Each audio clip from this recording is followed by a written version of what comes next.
I always knew marriage would have its rough patches, but nothing could prepare me for how casually Lauren blew everything apart. It was a Tuesday night. I had just finished eating when she dropped a bombshell. I've been seeing someone else. Just like that, no emotion, no apology, like she was commenting on the weather. I stared at her, stunned. "You're joking." She chuckled and swirled her wine. "Come on, you probably already knew." She wasn't wrong. The signs were there. Late nights, a distant touch, her phone never making a sound, but hearing out loud with that smug detachment still hit like a punch. "So why tell me now?" She shrugged, completely at ease. "Because there's no point hiding it. You're not going to leave me." That cut deeper than her confession. She wasn't just admitting betrayal. She was daring me to do something about it, confident I wouldn't. "Let's be honest," she went on. "Even if you did leave, you'd be stuck paying me alimony. I get my cut either way." She smirked like she already won. "So I can pretty much do what I want, right?" Right then and there, I decided she'd regret every word. I didn't blow up, didn't yell. I just nodded. That threw her off. She expected outrage or a fight. What she got instead was a quiet husband who looked like he'd rolled over, and that's exactly what I wanted her to think. "I get it," I said. "I won't fight you." She smiled wider. "See? I knew you'd be reasonable." I stood calmly, took my dish to the sink, and washed it. "If you're happy, that's what matters." She let out a relieved sigh. She thought she'd dodged a bullet. She had no idea it was still coming, and it would hit harder than she ever expected. Over the next few weeks, I played the part. I didn't challenge her late nights. I encouraged them. I even suggested she stay over at his place more. "Give yourself space," I told her. "Figure things out." She thought I was being pathetically supportive. Really, I was easing her out of the house and into a new life, one where she no longer belonged in mine. I pushed her to take on more responsibility, encouraged her to step up at work, to feel empowered. I suggested we put some bills in her name so she could feel more independent. She loved it. "This is why I never worried about telling you," she said one night. "You're just so easy to deal with." I smiled, knowing she was signing her financial future away with every new account, every agreement. In 2 months, she was practically living at her boyfriend's place. She got a promotion. She took over most of the bills. She was proud of herself. She thought she was in control. Then I made my final move. "You know," I told her one evening, "you should really have your own place. You're hardly ever here, and I think it'd help you feel more at peace." She blinked, surprised. I leaned in. "You deserve to be happy. And honestly, it's getting kind of awkward having you here." She smiled like I'd just given her permission to finally be with him full time. "You're right." That was it. She was gone. She moved out voluntarily, clueless that she'd just given me the perfect excuse to cut her off completely. She spent a week on vacation with her lover, paid for entirely with her own card. I made sure she felt completely safe before I made my final moves. I met with my lawyer, transferred the remaining debts into her name, finalized the divorce papers, packed her things neatly by the door. When she returned, she strolled up like she still owned the place. Tried the key, it didn't work. Confused, she tried again. Nothing. Then she banged on the door. "Babe, what's going on?" I took my time. When I opened the door, I stood there calm, composed. Her luggage sat behind me, and on top of it, a sealed envelope. She scoffed. "Is this some kind of joke?" I stepped aside. "No joke. You don't live here anymore." She frowned. "What are you talking about? We haven't even talked about the divorce yet." I handed her the envelope. "Actually, we have 2 weeks ago." She tore it open, scanning the papers. Her smirk vanished. Her voice cracked. "But we haven't discussed alimony." I shrugged. "We won't need to." Her eyes narrowed. "That's not possible." "It is." She flipped through the documents in a panic, looking for something, anything, that gave her power. Then her eyes landed on the financial details. "Wait, your income is lower than mine." "Yep, has been for a while." "That's not true. You make 6 figures." I pulled out another paper. Not anymore. Took a new job, big pay cut. She froze. You did this on purpose. I gave her a small smirk. Just made smart choices. Her eyes darted to the next section.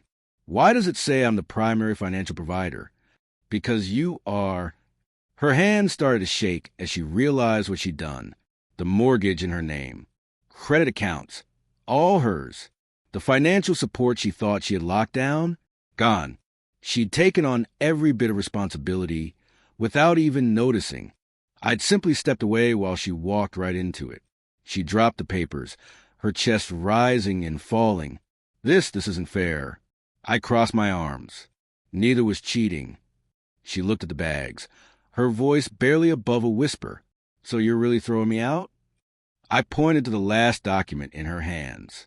I'm not throwing you out. I made arrangements. She looked down, confused, then began reading. The address, the lease agreement, the moving truck waiting outside. She looked up at me in disbelief. This is his place?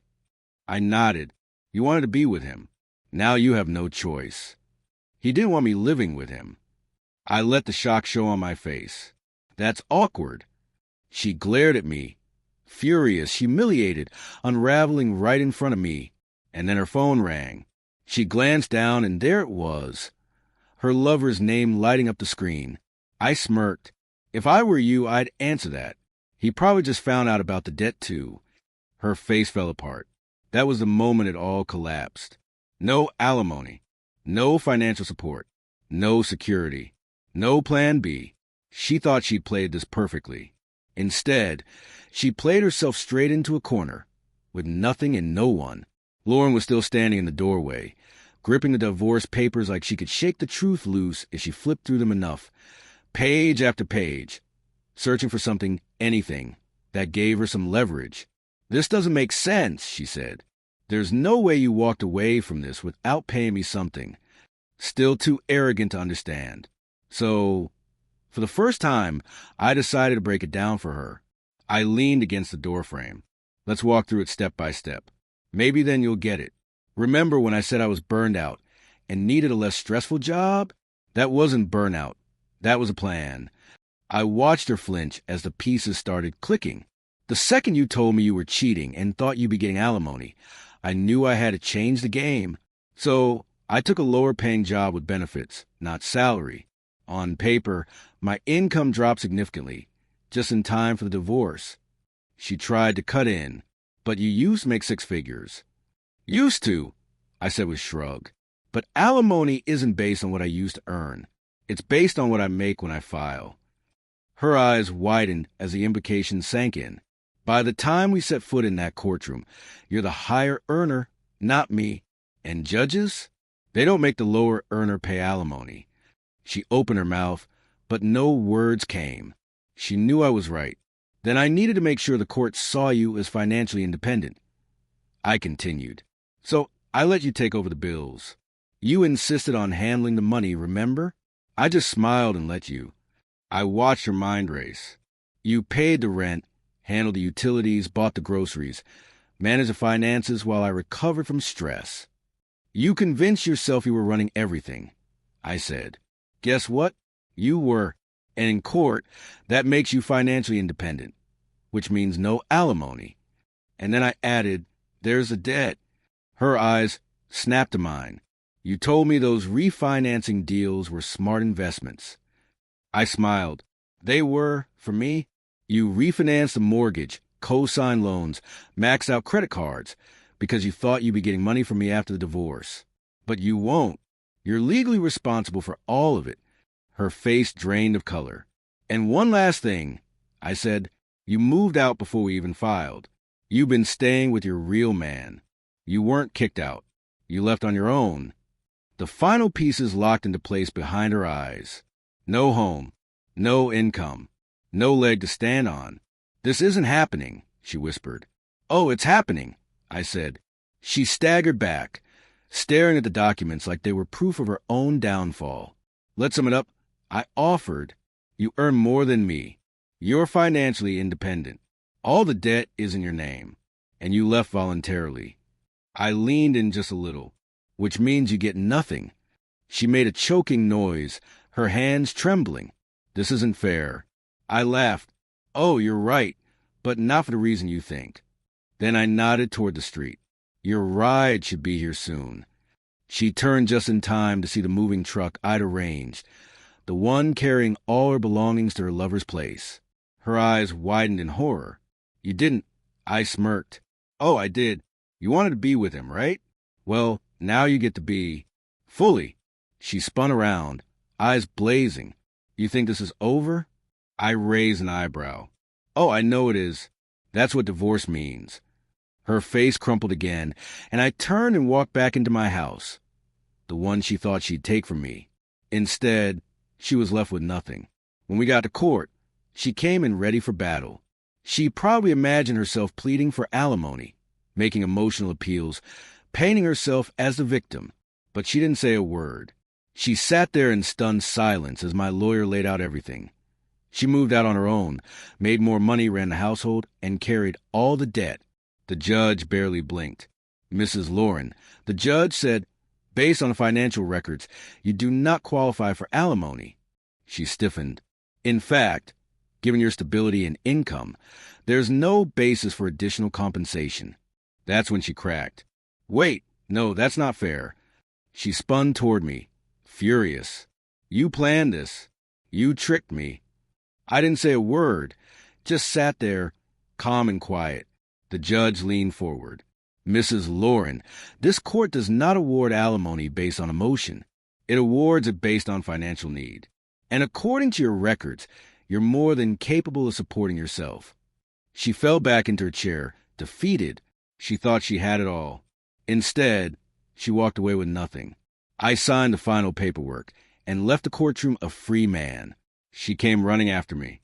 You think you're so smart. I turned slowly, meeting her furious gaze.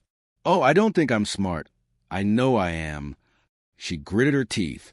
You ruined me. I chuckled. No, Lauren, you ruined yourself. I just let you. She didn't respond. She couldn't. It's been a few months now, and things haven't gone well for Lauren. Her affair partner left the moment the money dried up. Her friends, gone too. No one sticks around when you're a liability. She's in a cramped little apartment now, with a freeway outside her window. Me? I'm back at my high-paying job. My savings are solid. My debt's gone. And I don't speak to Lauren at all. Last week, I got a message from an unknown number. I just wanted to talk. I miss you. Maybe we can meet up? I looked at the screen for a second, smiled, and blocked the number. She thought she had me cornered. But in the end, she was the one left with nothing.